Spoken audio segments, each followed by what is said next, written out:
আজকে তোমাকে শেখাবো মরিচ ভর্তা। প্রথমে নিলাম পেঁয়াজ কুচি কতগুলো, এরপর তেলের মধ্যে মরিচ দিয়ে দিলাম কতগুলো টালা মরিচ, দিয়ে এরপর নাড়তে চাড়তে থাকবো যতক্ষণ না পর্যন্ত ভালো করে ভাজা হয়। এরকম করে ভাজলে কিন্তু অনেক সুন্দর একটা ঘেরানও আসে, আর স্বাদের কথা বাদই দিলাম।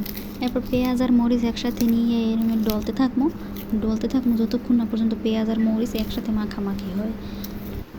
যে আবার স্কিনের সমস্যা আছে হেরা কিন্তু এটা এড়াই যাইতে পারেন, আর নয়তো কিন্তু হাত আবার জ্বলাপোড়া করবে। আমরা বাবু সবই পারি হাতে, এসব জ্বলাপোড়া আমাদের নেই। তো মাখতে থাকবো যতক্ষণ না পর্যন্ত মাখা শেষ হয়। আর যে জ্বালা পোড়ার সমস্যা আছে হেরা কিন্তু অন্য কেউ দিয়ে মাখাই নিয়েন। ভালো করে মাখা হয়ে গেলে এরপর দিয়ে দেবো পরিমাণ মতো নুন, আর দেবো তেল। আচারের তেল দিছি আমি, আপনারা যদি মন চায় আপনারা সরিষার তেলও দিতে পারেন, কোনো আচারের তেলও দিতে পারেন। তাই আমার কাছে কিন্তু ভালোই লাগে আচারের তেল দিয়ে খাইতে। এখন হয়ে গেছে আমার মরিচ ভর্তা রেডি, এখন খাইতে ইয়ে পরেন হোক।